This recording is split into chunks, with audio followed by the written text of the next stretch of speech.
cobaan satu dua cobaan.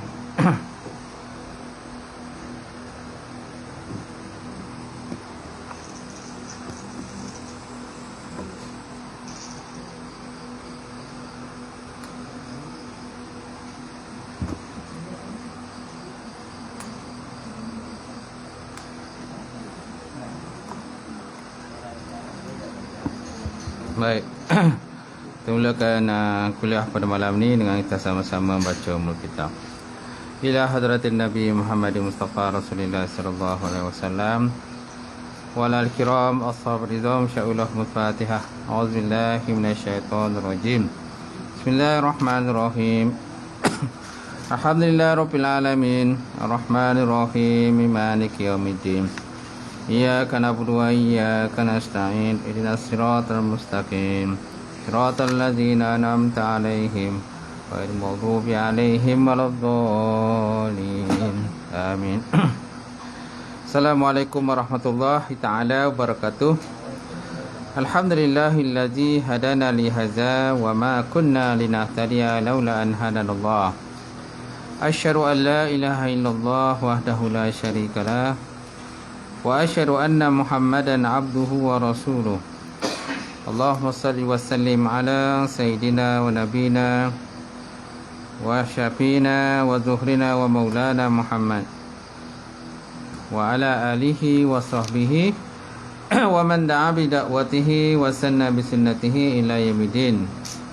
Rabbi shrah li sadri wa yassir li amri wahlul 'uqdatam min lisani yafqahu qawli. Subhanaka la ilma lana illa ma 'allamtana innaka antal alimul hakim. Wala haula wala quwwata illa billahil alim azim. Qala Allah Subhanahu wa ta'ala fil Qur'anil Karim ba'da auzubillahi minasyaitonir rajim. Bismillahirrahmanirrahim. Wasari'u ila maghfiratin min rabbikum wa jannatin ardu as-samawati wal ardu uiddat lil muttaqin allazina yunfikuna fis sarra'i wad dharra wal kazimina al ghaidha wal 'afina 'anil nas wallahu yuhibbul muhsinin. Sadaqallahul azim. Maksudnya, bersegeralah kamu menuju kepada keampunan Allah Subhanahu wa ta'ala dan syurga yang luasnya di antara langit dengan bumi sediakan kepada orang-orang yang bertakwa kepada Allah. Orang-orang yang menginfakkan harta mereka sama ada ketika senang ataupun ketika susah, dan mereka itu menahan akan kemarahan mereka dan memaafkan kesalahan manusia. Wallahu yuhibbul muhsinin. Allah Ta'ala mencintai orang-orang yang berbuat ihsan, berbuat kebajikan. Waqala Nabi sallallahu alaihi wasallam, "May yuridullahu bihi khairan yufaqihu fiddin." Maksudnya, barang siapa dikehendaki Allah Ta'ala akan kebajikan, nescaya berikan kefahaman di dalam agama. Nawaitu ta'alluma wa ta'lim wa tazakkur wa tazkir wa nafa wal intifa wal ifadatu sifada wal hasa ala tamassuki bi kitabillah wa sunnati rasulih wa du'a ilal huda wa dalalata ilal khairi ibtigha'a wajhillah wa maradatihi wa arqubihi wa sawabi subhanahu wa ta'ala. Dihormati silakan Tuan Imam, Tuan Bilal, sebenarnya pengerusi surau, jawatan kuasa surau, sidang jamaah muslimin muslimat, mu'minin mu'minat wa ta'ala. Alhamdulillah, kita panjatkan puji tersyukur kepada Allah Subhanahu wa ta'ala kerana dengan limpah kurnia serta rahmat daripada Allah, sekali lagi kita dapat bersama pada malam ini untuk kita menyambung kuliah pengajian kita kitab hadis 40 kan. Hadis 40 di muka surat hadis apa tu? 34. Hadis 34 sampai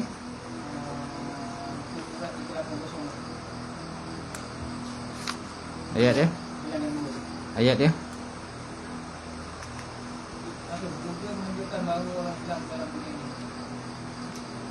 Juga menunjukkan bahawa perbuatan melarang.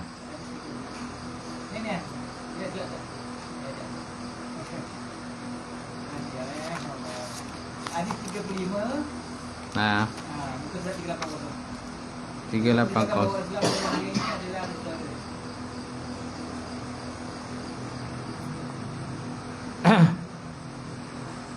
Baris 380. 380. Bilangan 2. Bilangan 2. Tajuk 2 lah. Ha? Tajuk 2. Sekejap. 380. Kadang dia tak sama dengan yang ni. Saya punya Jawi. Oh, sama dia. Nah, Juga menunjukkan bahawa orang Islam dalam dunia ini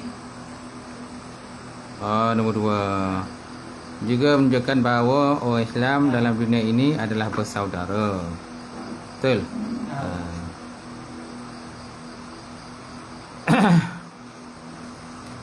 Semana kita sampai dalam dilalah lah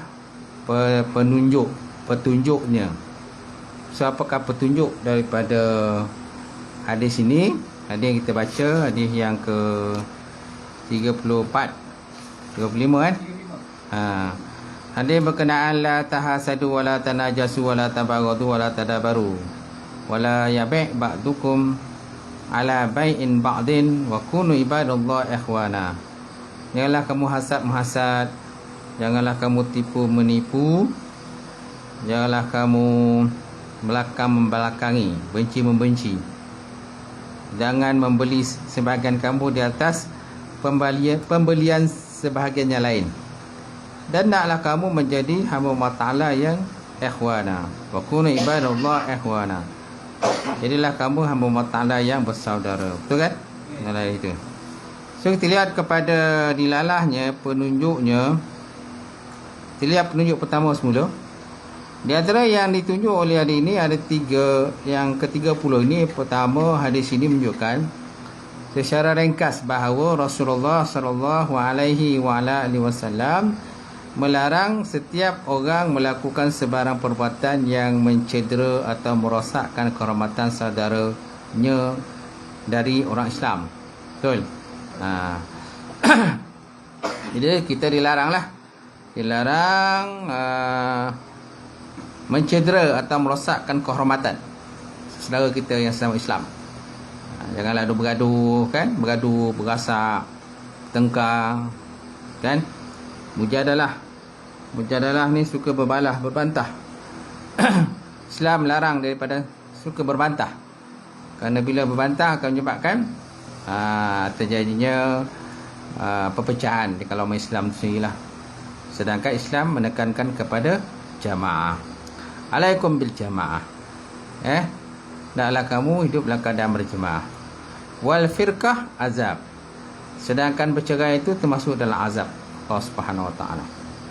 Baik, sebab orang Islam mempunyai kemuliaan dan kehormatan peribadinya, harta miliknya dan maruahnya atau nilai hidupnya. Larangan yang ditegaskan itu ada sebanyak 9 perkara dalam bidang pergaulan umum dan hubungan perniagaan yang semuanya merupakan suatu petunjuk yang sangat berguna kepada orang Islam di segala tempat ataupun zaman. Gitu. Jadi masing-masing ada kemuliaan lah.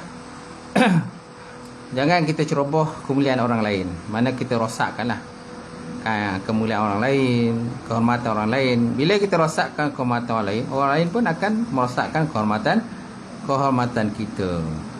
So akan terjadi perbalahan yang tidak ada penghabisan. Tidak ada penghabisan. Macam tu.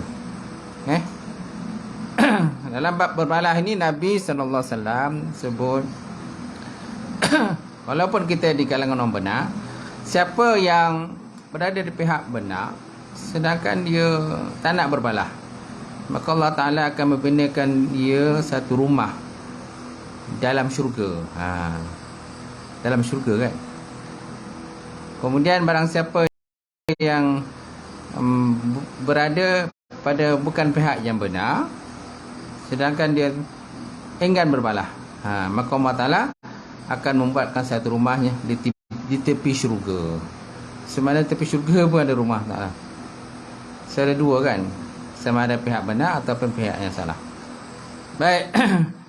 Kemudian yang kedua, juga menunjukkan bahawa Islam dalam dunia ini adalah bersaudara.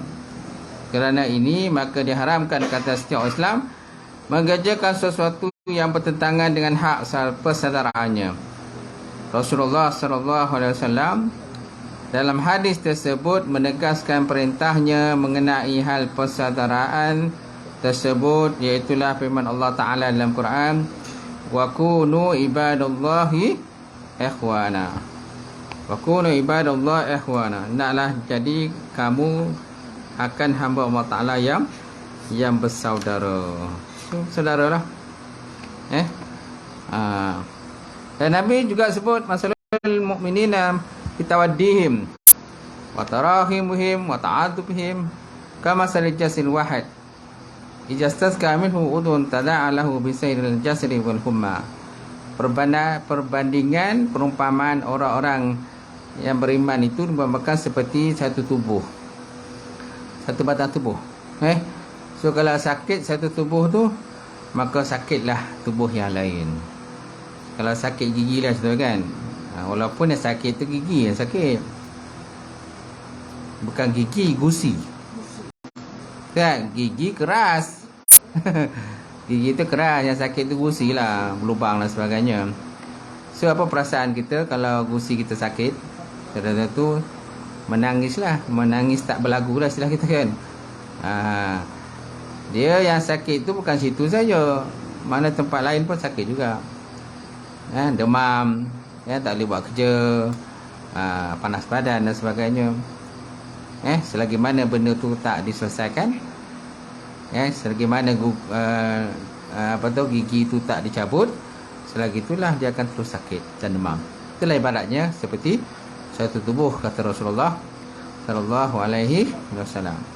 Masalul ladzina fi tawaddihim masalul ladzina masalul mu'minina fi tawaddihim wa tarahumihim wa taratubihim kama salil jasad wahid idza skaska minhu ghudun tadalau bisail jasadi wal humma. Baik.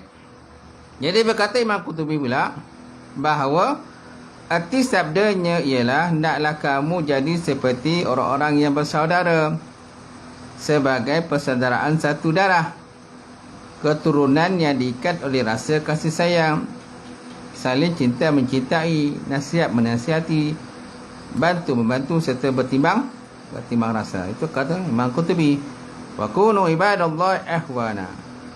Jadilah kamu hamba-hamba Allah Ta'ala yang bersaudara. Berpakat kan, saudara berpakat, tak suka balah, bergaduh dan sebagainya. Baik.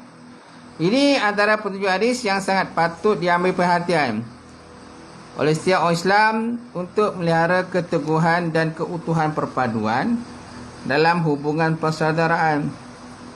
Kerana dengan pelihara ini wujudlah perasaan muhibbah disubungi oleh suasana aman damai. Dan inilah pula dasar persaudaraan yang diasas oleh asas tuntutan agama. Okey? Apa yang Nabi buat tuan-tuan ketika Nabi berhijrah? Ketika Nabi berhijrah daripada Mekah ke Madinah, apa yang Nabi buat? Mempersaudarakan antara golongan Ansar dengan Muhajirin. Betul tak? Ansar dengan Muhajirin. Itu antara benda yang boleh kita ambil lah dalam peristiwa hijrah. Sebenarnya peristiwa hijrah ni banyak, dia punya hikmah-hikmah dia, kelebihan-kelebihan dia. Macam tu. Salah satu daripadanya ialah mempersaudarakan. Nabi mempersaudarakan dengan golongan Ansar dan Muhajirin. Muhajirin ni yang sahabat dan berhijrah daripada Mekah menuju Madinah. Mereka tak buat apa, kosong, tak ada apa. Segala harta benda mereka ditinggalkan di Mekah. Betul tak? Antara sahabat yang pada asalnya kaya, bila berhijrah terpaksa tinggalkan semua harta bendanya. Antaranya ialah Su'aib Ar-Rumi. Su'aib Ar-Rumi.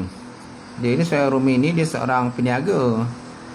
Asalnya dia datang ke Mekah, dia dalam keadaan susah juga. fakir miskin, tak ada apa, kosong.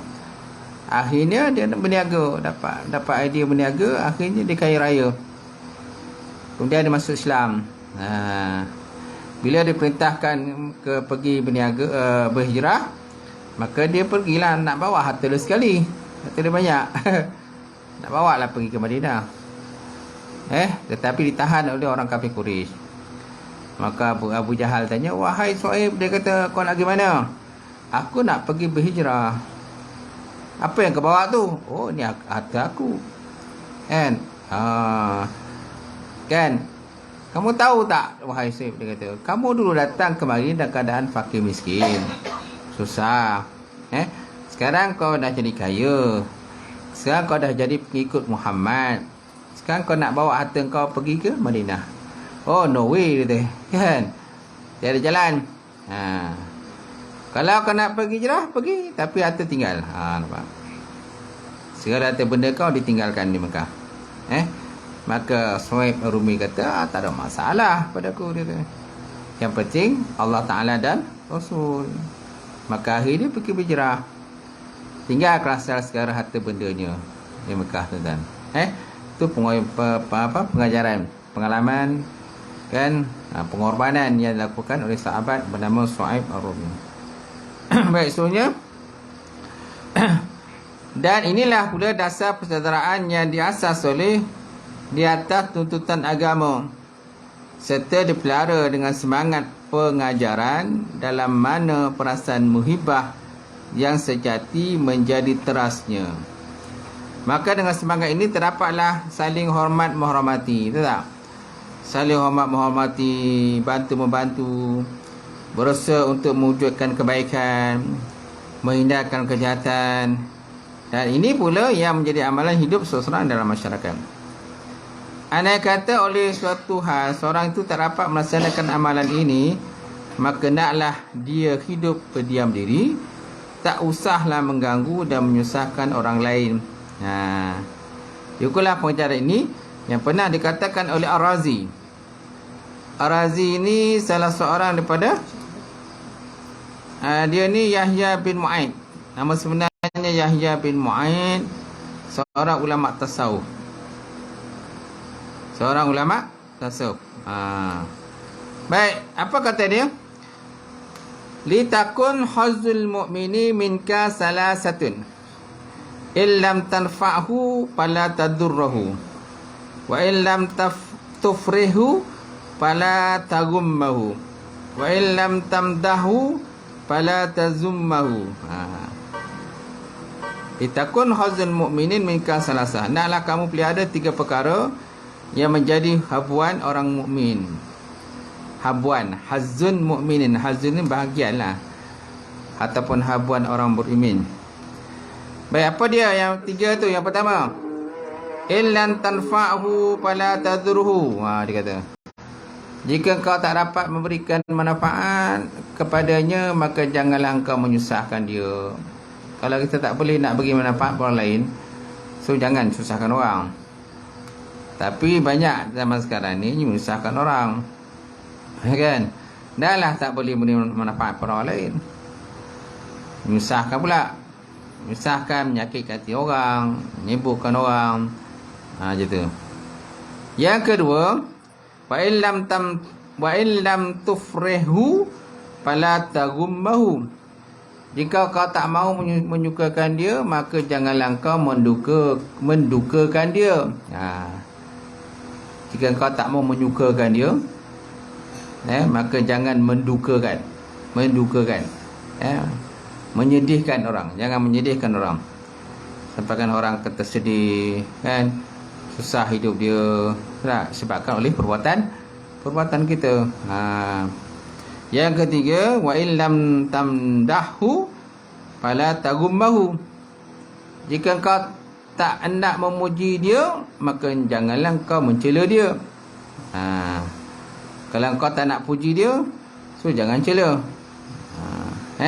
Itu semaknanya janganlah menyusahkan orang lah. Istilah katanya, jangan susahkan orang. Lebih baik susahkan diri sendiri daripada menyusahkan orang. Wallahu alam. Baik, kemudian kita lihat pada hadis yang ke-36. Al-hadis as-sadis was-salasun. Hadis yang ke-6 dan 30. Sadis mana 30, salasun mana, sadis mana 6, salasun 30. 6 dan 30, maksudnya 36. Ya, di Arab macam tu, dia terbalik. Dia tak sebut salasun wasadis. Hadis salasun wasadis, tak. Dia tak sebut macam tu. Tapi sebut sadis wasalasun, 6 dan 30. Maksudnya jadi 36. Terbalik lah. Kan macam tu. Bahasa Inggeris kadang terbalik juga. Baik. Baik, dia terima daripada Abu Hurairah.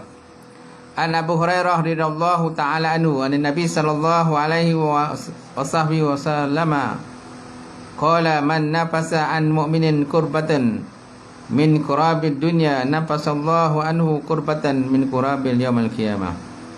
Wa man yassara 'alal mu'sirin yassarallahu alaihi fid dunya wal akhirah. Wa man satara musliman satarallahu fid dunya wal akhirah. Wallahu fi 'abdil 'abdi ma kana 'abdu fi 'abdi akhihi. Wa man salaka tariqan yaltamis fihi ilman saharallahu lahu bihi tariqan ila jannah.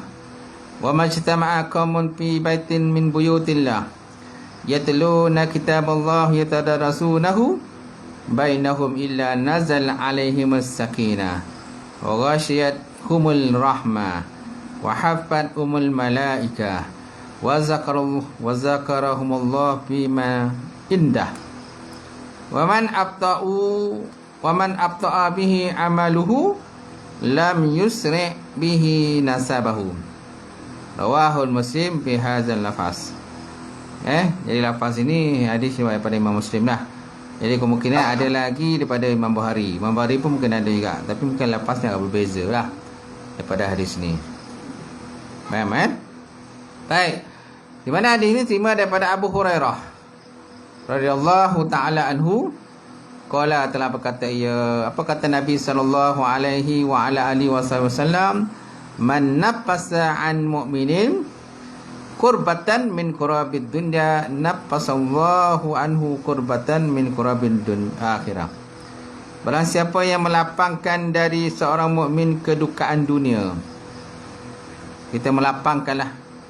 Mana lapang ni, meringankanlah bebanan dia kan. Meringankan, bantulah. Mungkin orang tu susah, mungkin kesempitan hidup. Kalau zaman sekarang ni kan, suasana sekarang kan banjir, tanah runtuh kan. Memang kita, kat tempat kita tak kena lah, tempat lain kena, Terengganu, Kelantan dan semua kan. Kita bantulah, mana-mana apa yang boleh kita bantu. Okay. Kalau boleh bagi sumbangan, buat collection dan sebagainya, buatlah collection. Baik. Jadi barang siapa yang melapangkan dari orang mukmin kedukaan dunia, man nafasa an mu'minin kurbatan min kurabid dunya nafasallahu anhu kurbatan min kurabil yaumil qiyamah.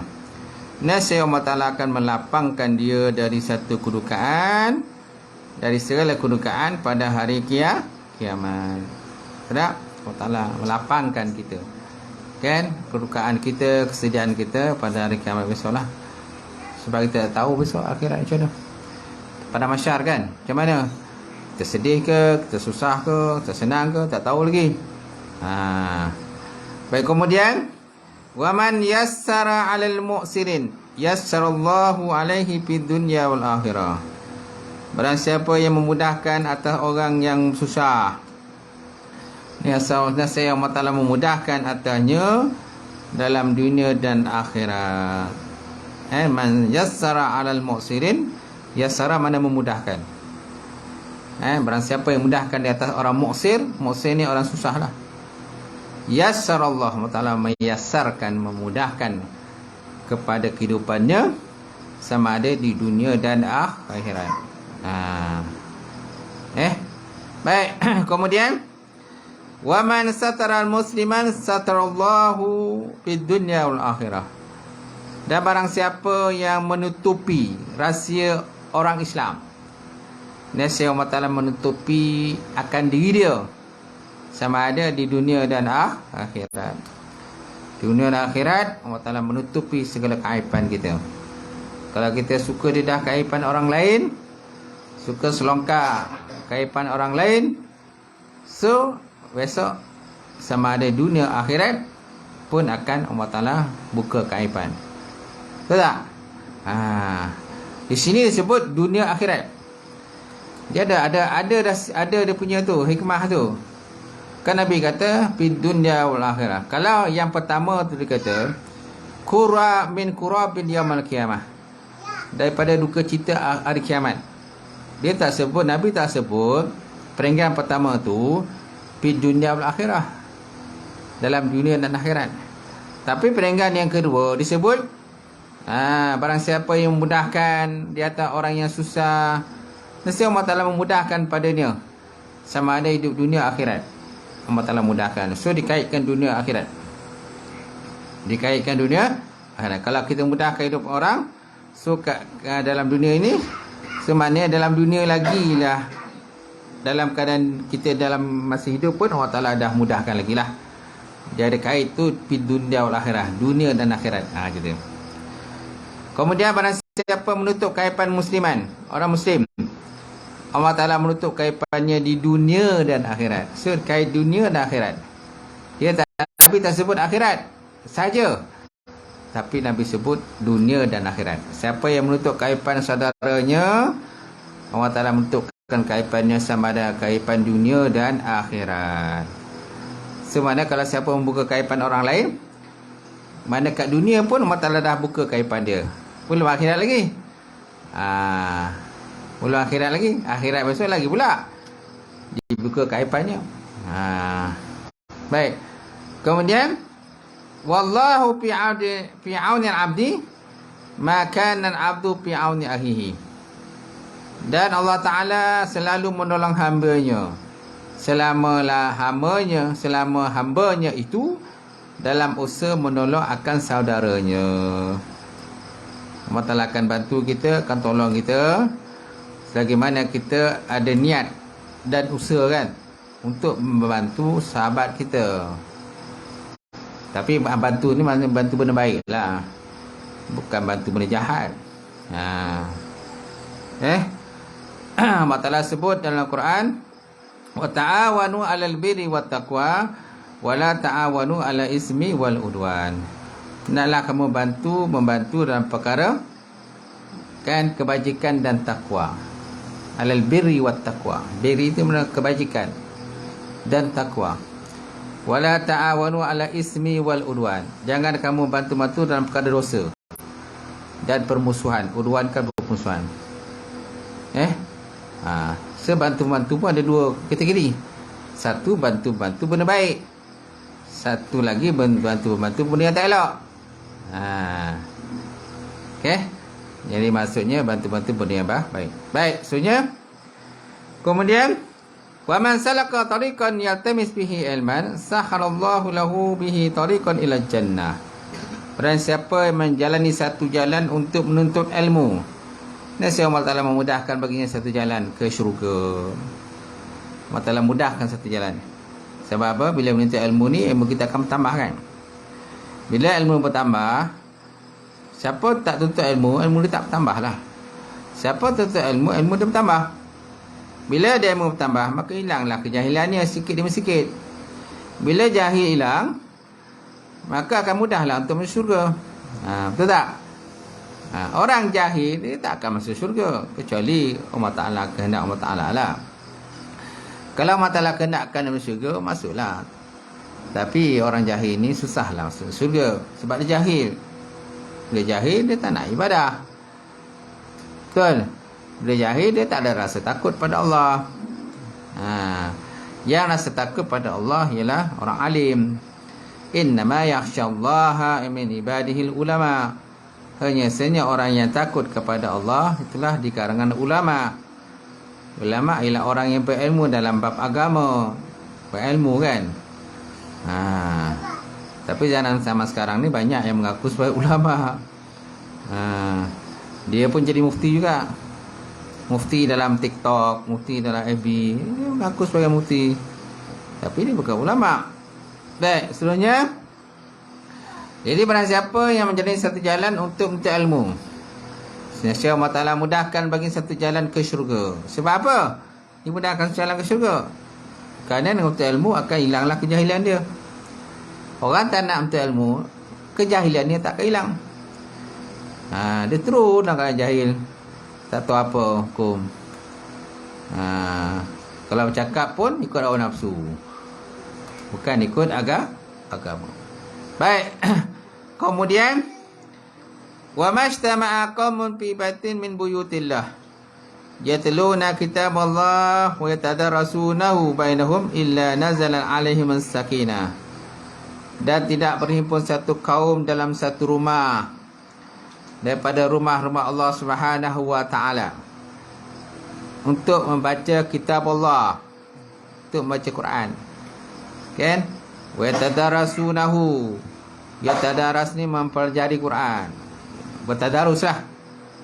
Yatadarasu ni mengulang kaji lah, mengulang kaji pelajaran. Yatadarasunahu. Kemudian bainahum, antara mereka, illa nazalan alaihimus sakinah, kecuali Allah Ta'ala akan turun kepadanya sakinah, ketenangan. Allah Ta'ala akan turunkan padanya ketenangan. Okey? Betul tak?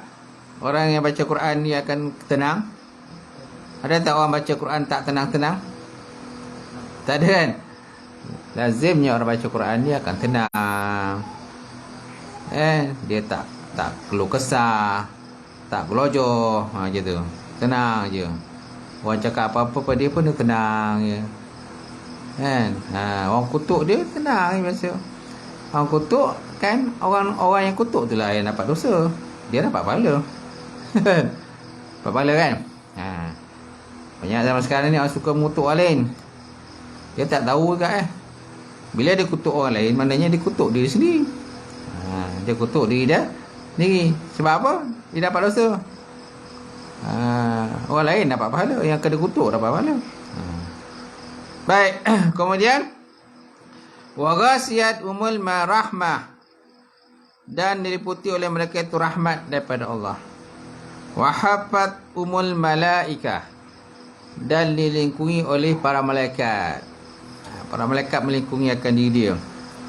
Wa zakarahumullah fi man indahu, dan Allah Ta'ala menyebut mereka kepada orang yang berada di sisi Allah Ta'ala. Itu para malaikat. Kerana sebut itu, dan Allah Ta'ala menyebut mereka kepada orang yang berada di sisinya. Sebenarnya Allah Ta'ala menyebut orang tersebut, nama-namanya disebut di sisi para malaikat. Indahu mana sisinya? Sisinya siapa? Allah Ta'ala lah. Siapa dia? Para malaikat dia yang dekat Allah Ta'ala, betul tak? Jadi Allah Ta'ala menyebut nama hamba tadi di sisi para malaikat. Macam tu. Wa man abta'a bihi amaluhu lam yusri' fihi nasabahu. Dan barang siapa terlambat dengan dia amalannya, tidaklah akan segera naik dengan dia nisabnya. Nisabnya keturunannya lah. Mana keturunannya tak akan naik. Sebab apa? Dia suka melamatkan amalan. Jadi orang yang mulia ni orang yang banyak beramal lah. Maka keturunan dia jadi mulia. Kenapa satu keturunan tu mulia? Kerana amalan-amalan soleh yang dia buat. Bukan harta. Banyak kalau dunia ni muka orang tu mulia sebab harta dia. Oh, harta dia banyak, pangkat besar, oh dia mulia. Boleh tentu juga. Orang yang mulia ni orang yang banyak buat kebajikan. Kenapa orang yang mulia? Tanpa dia mengharapkan pujian daripada orang lain. Baik. So apakah syarah daripada hadis ni? So hadis ni riwayatkan oleh Imam Muslim dengan lafaz tersebut ini riwayat daripada Al-A'mas daripada Abi Saleh, daripada Abu Hurairah. Sementara itu Imam Bukhari dan Muslim ada juga meriwayatkan daripada Ibnu Umar. sebuah hadis yang olehnya hampir sama maksud dengan hadis ni. Nampak? So Imam Bukhari pun ada meriwayatkan hadis yang sama, tapi berbeza sikit lah lafaz dia. Matan tu lah beza sikit lah. Aja tu. Yang ini yang ditulis ni riwayat Imam Muslim. Rawahul Muslim bihazal lafzi, dia kata. Hadis ni riwayat daripada Imam Muslim dengan lafaz ini. Ini lafaz ataupun lafaz inilah. Lafaz ni maksudnya matan itulah. An-nafas man nafasa an mu'minin qurbatan min qurabid dunya nafasallahu anhu qurbatan min qurabin yaumil qiyamah. Tu matan lah tu. Yang ada baris tu tuan-tuan, yang ada baris tu, itu semua matan dia lah. Okey. Daripada man nafasa tu lah. Qala man nafasa an mu'minin, sampailah kepada lam yusyri' bihi nasabahu. Itu dia punya matan dia. Okey. Imam Bukhari pun ada juga meriwayatkan hadis yang sama dengan ini, tapi matan dia agak berbeza lah. Macam tu. Ni cucu siapa ni?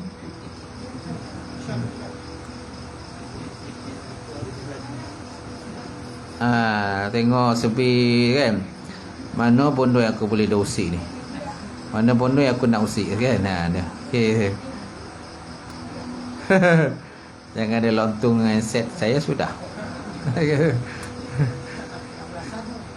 tak pasal. Baik, seterusnya tuan-tuan.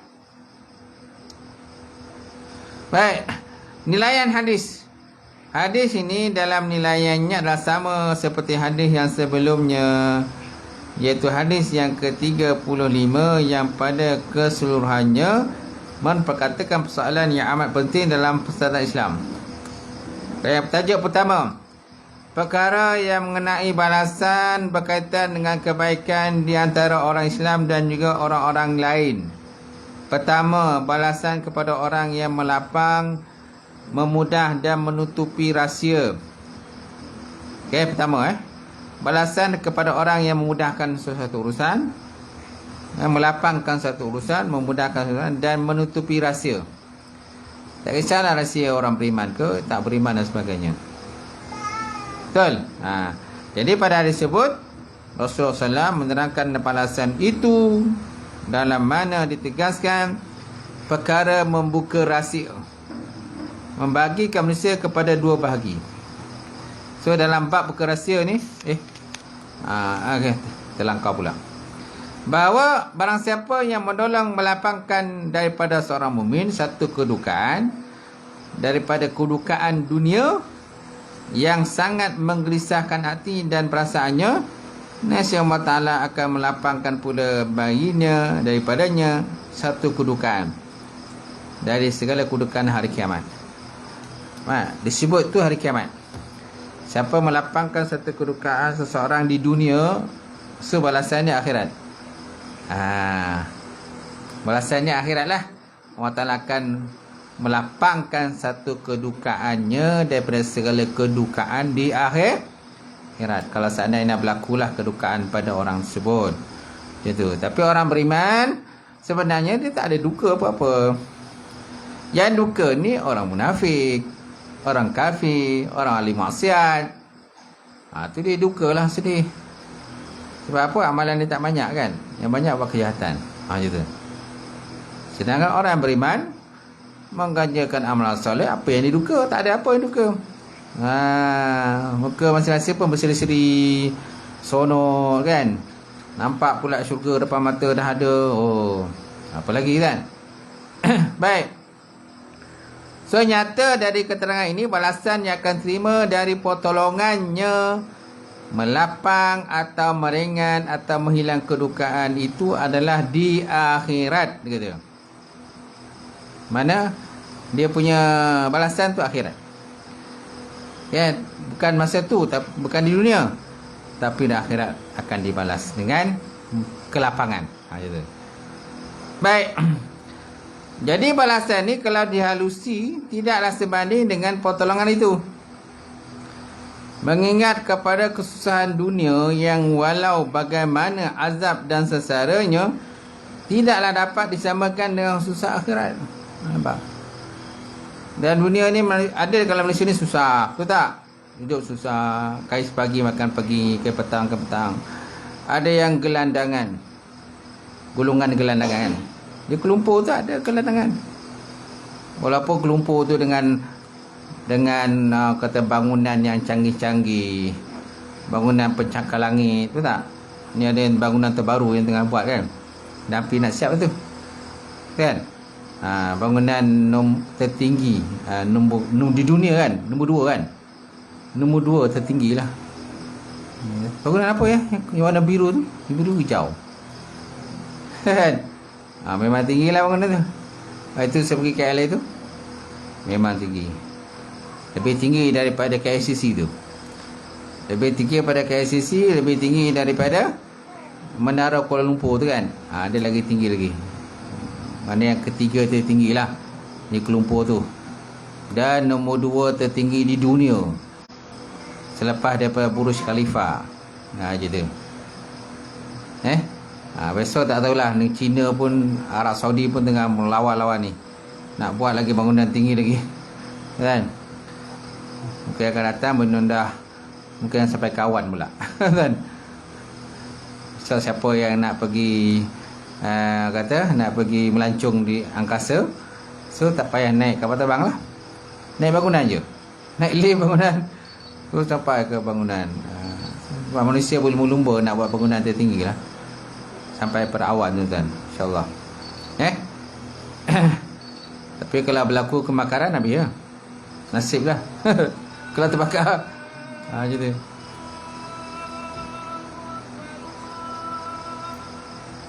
Baik. Jadi balasan ni kalau dihalusi tidaklah sebanding dengan pertolongan itu. Okey. Mengingat kepada kesusahan dunia yang walau bagaimana azab dan sengsaranya di dunia tidak akan dapat disama dengan susah akhirat. Susah akhirat besok lagi susah. Kalau orang susah lah, kalau ditakdirkan susah, Malaysia itu susah akhirat, dia susah lagi teruk lah. Berbanding dengan susah dunia ni. Susah dunia ni tak teruk sangat, betul. Malah kesusahan dunia dibanding dengan kesusahan di sana sebagai satu perkara yang tidak ada. Nampak? Susah dunia ni macam benda tak ada je. Kita.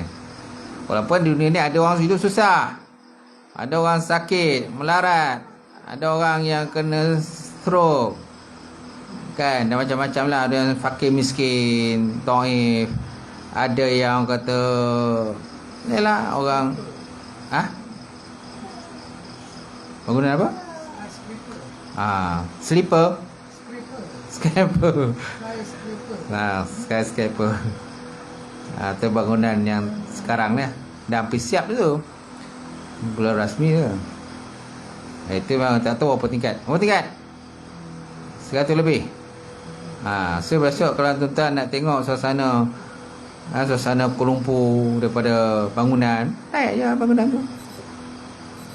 Kapal terbang lalu lah, kita lalu pun nampak je kan.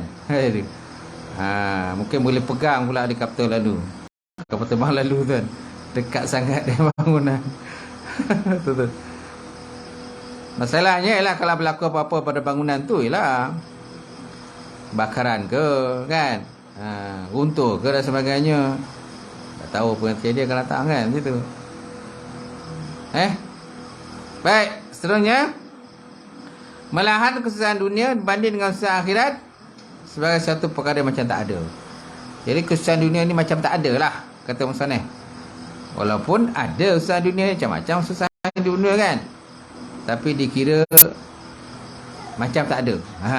Kalau nak compare dengan perbandingan kesusahan akhirat gitu. Kemudian, namun begitu pertolongan itu sangat ternilai serta diberikan keistimewaannya kepada sesiapa sahaja di antara orang mukmin yang menaruh hasad yang suci dan sudi menolong membantu untuk melapangkan penderitaan yang sedang dialami oleh saudaranya yang mukmin. Nampak? Imam Tirmizi mengeluarkan satu hadis, sebuah hadis marfu' daripada Abu Sa'id Al-Khudri, bahawa Rasulullah sallallahu alaihi wasallam pernah bersabda, sesiapa saja orang mukmin yang memberi makan kepada orang mukmin yang lapar, Allah Ta'ala akan memberikannya makanan pada hari kiamat daripada buah-buahan syurga. Daripada buah-buahan syurga. Siapa yang bagi makan kepada orang yang beriman, mukmin yang lapar lah, yang betul-betul lapar lah, yang berpura-pura lapar. Ada yang gara-gara pura-pura lapar, tahu banyak dah dibalun makanan dah, lapar lagi tu kan. Itu bukanlah, ni betul-betul lapar, memang tidak ada makanan. Kalau kita pergi ke rumah dia pun memang tak ada apa lah, kosong. Dapur pun tak wasap, tong gas pun tak ada.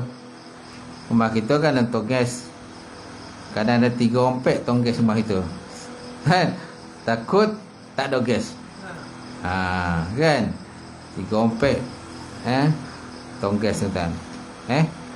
Ni tak ada apa. Kalau kita pergi rumah miskin, apa yang ada? Dapur kayu je lah yang ada. Macam kita dulu lah hidup masa umur 60 tahun, tahun 60-an, 50 tahun, 50-an kan semua pakai dapur kayu. Zaman sekarang ni Wan pun tak nak pakai dapur kayu dah. Dulu ya Wan pakai dapur kayu, sekarang tak nak dah dapur kayu. Semua pakai dapur gas, dapur elektrik pun ada kan. Dapur elektrik pun ada. Tapi memang ada dapur lah. Tak tahulah kalau tak ada dapur langsung. Tiba-tiba ya potik ya dekat Swiss tu ada makanan. Tu hebat tu, canggih tu. Tapi akan datang mungkin macam tu lah kot. Potik ya Swiss tu, dah makanan siap. Kat zaman lah akan datang lah. Tapi zaman sekarang ni perlu lagi pada masak pada makanan. Dia tu. Nak masak makanan kena pergilah beli bahan makanan dia. Pergilah pasar beli ikan dia.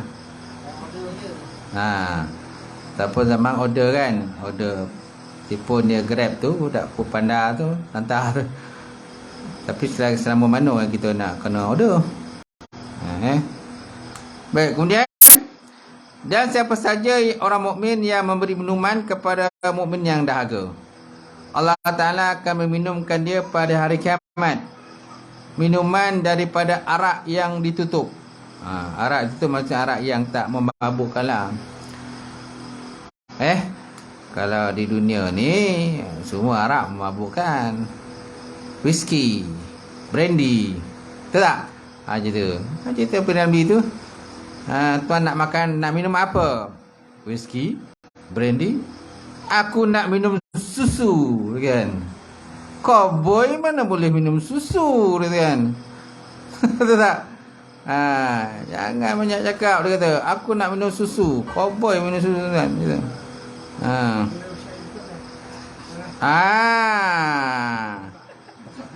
Dah dekat dia. Dah pusing raun-raun kan, perhati kan. Sebaik dia tak usik saya punya set. Baik.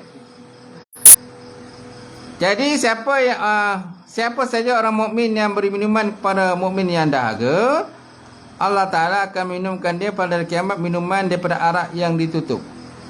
Mana arak yang tidak memabukkanlah.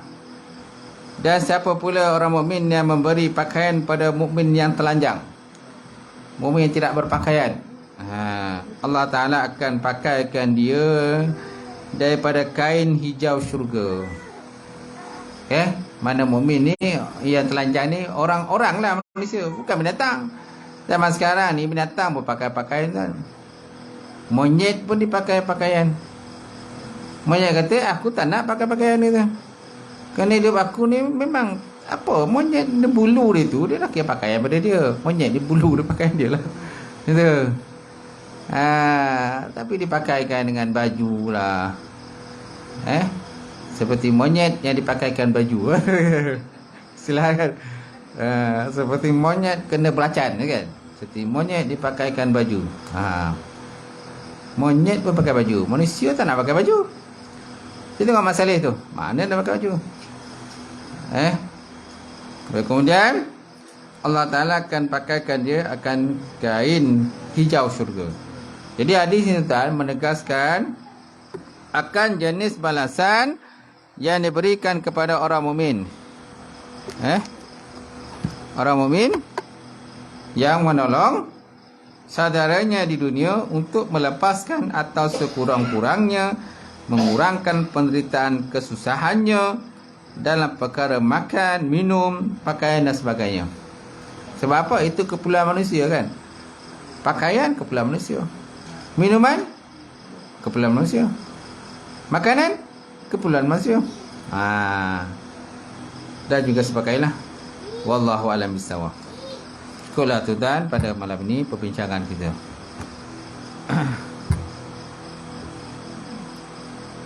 Ada soalan tak? Saya tutup.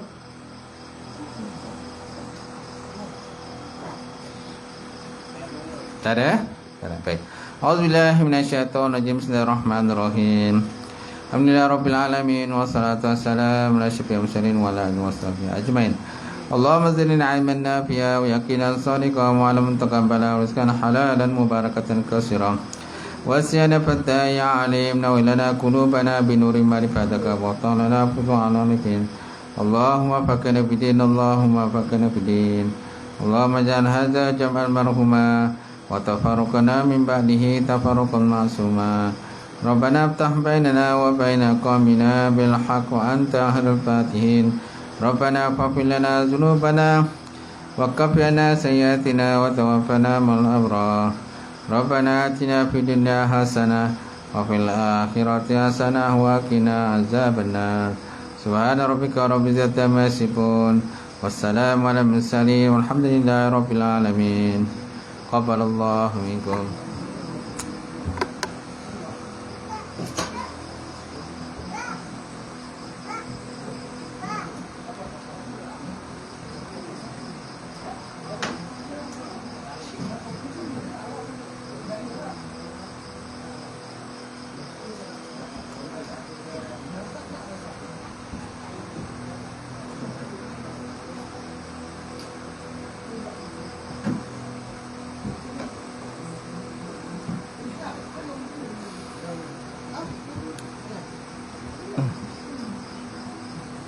Oh.